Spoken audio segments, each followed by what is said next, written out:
Ready? I don't know if my face is here. I think it is. All right, hold on. Okay, where's my face? Down here? You see me?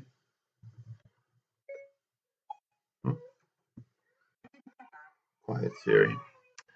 All right, guys, welcome to T Hand Tube. Here we go. I'm just going to go through the lesson that is supposed to be our seventh grade lesson.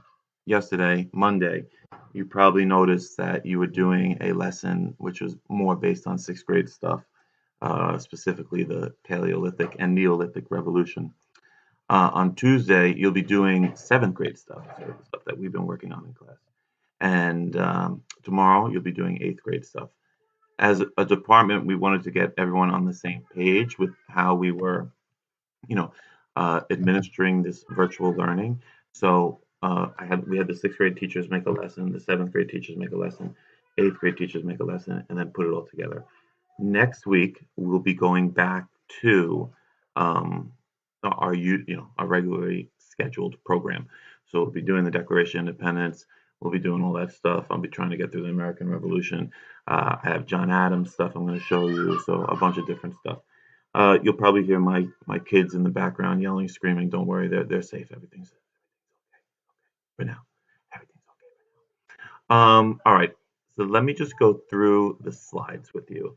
Um, this is not going to be like This is not going to be as like normal, but as I get more comfortable with this program, I'll try and make it a little more exciting. Okay. So what we decided to do was, since March is Women's History Month, we decided to do a whole week lesson on women throughout history and women's contributions throughout history.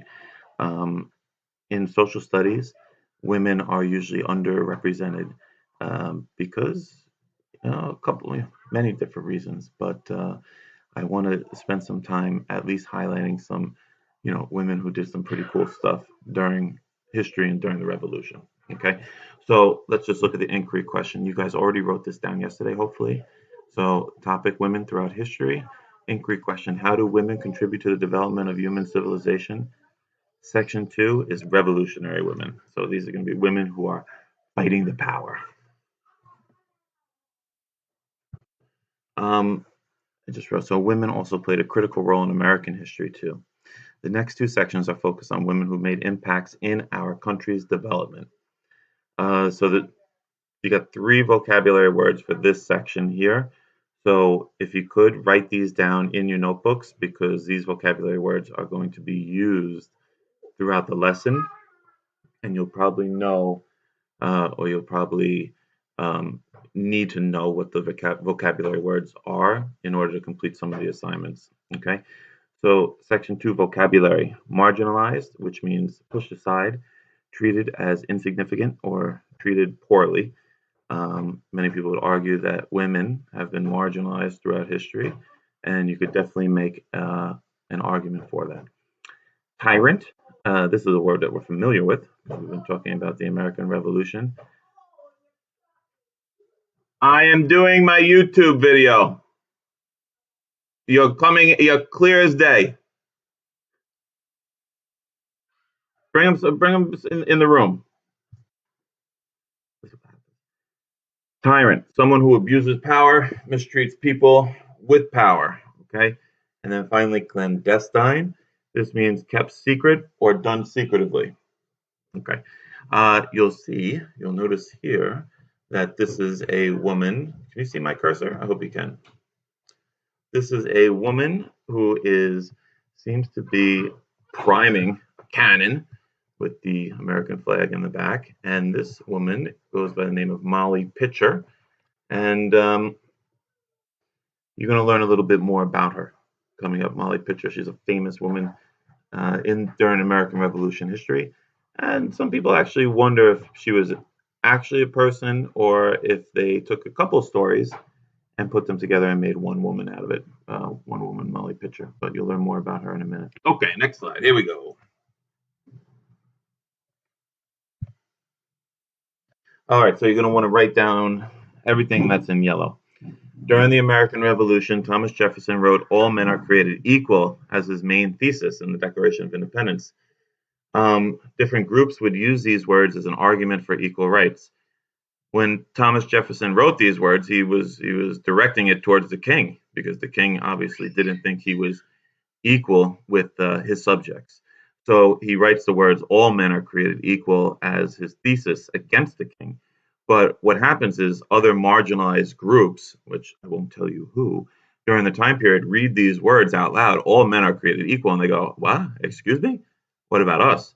So your first little assignment is to brainstorm some people in American society that may have been marginalized during this period who would look at the thesis of all men are created equal and say, "What? Are you kidding me? What about us? What about us?" So, maybe come up with three. I think I put three. I'll give you one. Okay. I'll give you one. Women. Next slide. There we go. All right. So, you guys are all familiar with Abigail Adams. Hopefully, she's one of the stars of the HBO program that we are watching. That's John Adams' wife, obviously. Here's a picture of them, a little bit older than what we were watching, and I'm actually going to upload a video file of John Adams so we can watch the rest of it because it's a lot of, it's got a lot of good stuff. All right. For the people who don't know, wife of John Adams, and John was the signer of the Declaration of Independence and second president of the United States. As John's closest advisor, many thought she was running the country. So she had a lot to say about a lot of different things, and John listened to her first and foremost. Usually, she was his closest advisor, and a lot of people gave John Adams the bad rap of saying that you're letting your wife run the country, but in this case, I mean, Abigail Adams was brilliant. She was, smart. She was pragmatic. She knew what was going on, and she probably did have a good role in, some of John's decisions. And knowing that it's gonna be a long 5 weeks. Knowing John would sign the Declaration of Independence, she would remind him to remember the ladies. Okay, remember the ladies, which is a famous quote from a letter that she would write to John right before he signed the Declaration of Independence. And that is actually your next assignment. Okay. So you'll notice on the answer sheet, it says use the quote from Abigail Adams to help answer the cite the lines question, which you can find on the answer sheet. I can read it to you if you want. "I long to hear that you have declared an independency. And, by the way, in the new code of laws, which I suppose it will be necessary for you to make, I desire you would remember the ladies, and be more generous and favorable to them than your ancestors. Do not put such unlimited power into the hands of the husbands. Remember, all men would be tyrants if they could." Okay. If particular care and attention is not paid to the ladies, we are determined to foment a rebellion, and will not hold ourselves bound by any laws in which we have no voice or representation. So Abigail Adams just played the reverse card on her husband John. Okay, meaning, oh, you guys are rebelling for your own rights. But if you don't remember us, if you don't remember the ladies, then you might have another rebellion on your hands, and this one a lot closer to home. Okay, let's think about women. Well, if you okay, so if you want, you can pause this video and then go and answer the questions that are on the answer sheet, and then you can play the video. I know you guys know how YouTube works, right? You know how YouTube works, so you can pause it, answer the questions, and then I'm just gonna keep flowing. All right, I'm gonna keep flowing.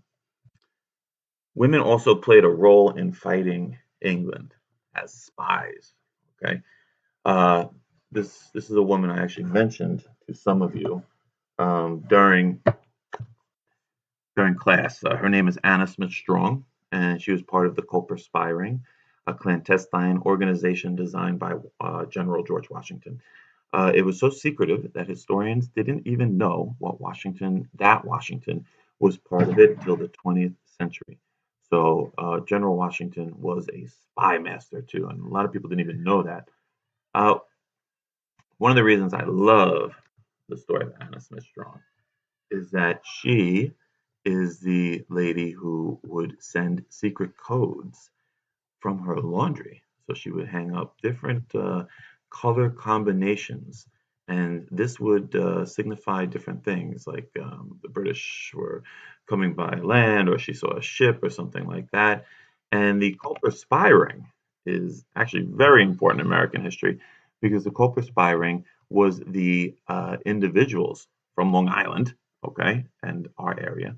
I'll show you a map in a second, were the individuals that actually uncovered Benedict Arnold being a traitor. Okay, Benedict Arnold was I think his rank was Major General. He was pretty high up there in the Continental Army, and he was working with the British on the side, more or less. And the Culper Spy Ring played a significant role in uncovering that and letting Washington know that they had a traitor in their midst. Okay, I'm going to show you a map real quick. So I'm going to bust out of this PowerPoint here. Hold on one second. Just like in regular class, just kind of. All right, so I want to show you Culper Spy Ring. Hold on. Map. Check this out. Okay, this is the Culper Spy Ring. Take a minute. Take a look at that map. So this is Washington was in New Jersey, right? The spy ring actually started in New York City, where this guy Robert Townsend he owned like an inn or a hotel or like a bar, okay? And in the bar there were the British would come and drink and they would get drunk and they would start saying all this information that no one should really have heard. And little did they know that the bartender was this guy Robert Townsend who was part of the Culper Spy Ring. So as you could see, starts in New York City, it goes all the way through our area. Here's Glendale right here. Goes here, here, here, here, here, up into Setauket, Long Island, which is where Mr. Tehan is from. Mr. Tehan's originally from here in Comac, and this is where Anna Smith Strong would hang out her laundry to indicate where Woodhull should meet Caleb Brewster. Caleb Brewster would take a sail, like a little rowboat, and he would row across the Long Island Sound. Okay, which was kind of sketchy. Okay, a little sketchy because there were British, ships coming in here. And then here he would meet Benjamin Talmadge, who I think was a major or a colonel in the Continental Army. It was one of those. He was pretty high up, and he would report the information that Robert Townsend had gathered in New York City, and he would go all the way around and go and find Washington in New Jersey. So that's the Culper Spy Ring, and Anna Smith Strong, big part of that. And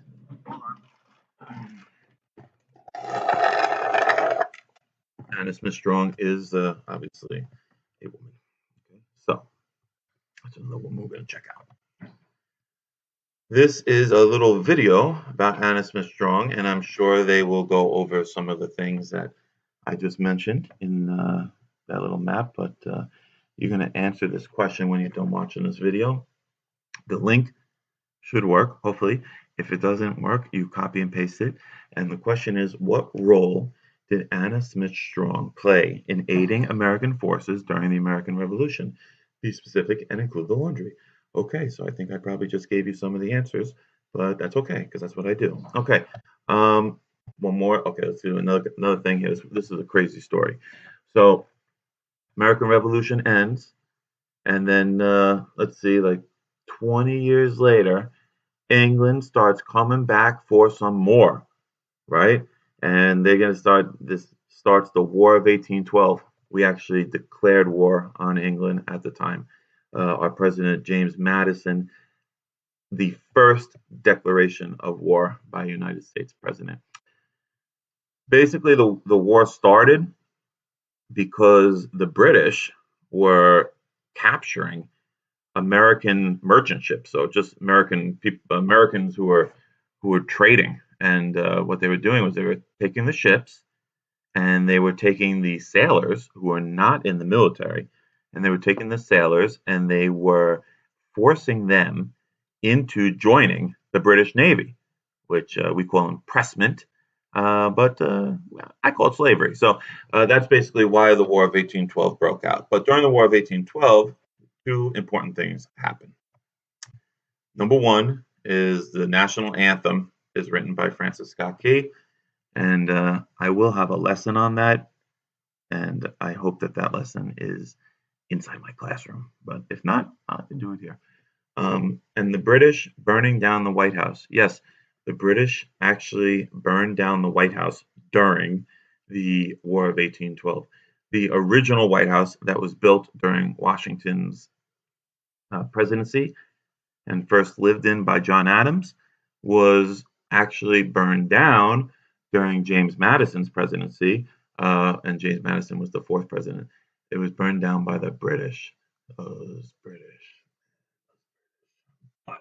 Okay, everyone is evacuating the White House, but Dolly Madison, who is James Madison's wife, first lady, decides they're not going to get out of the house until she brings something very, very important to her and important to the country. Okay, I'm not going to tell you what it is. Some of you probably know this story already, but during this crazy event, First Lady, the president's wife, Dolly Madison, put her life in danger to save an important piece of history. Okay, when you go to this website and find out what it is, some of you may think, "Well, was she crazy? She was going to get burned alive, or captured by the British to save this thing that you're going to learn about." But it's one of the famous stories in American history, and the comprehension questions on the answer sheet is basically asking you to figure out why she put her life on the line to save this important piece of history.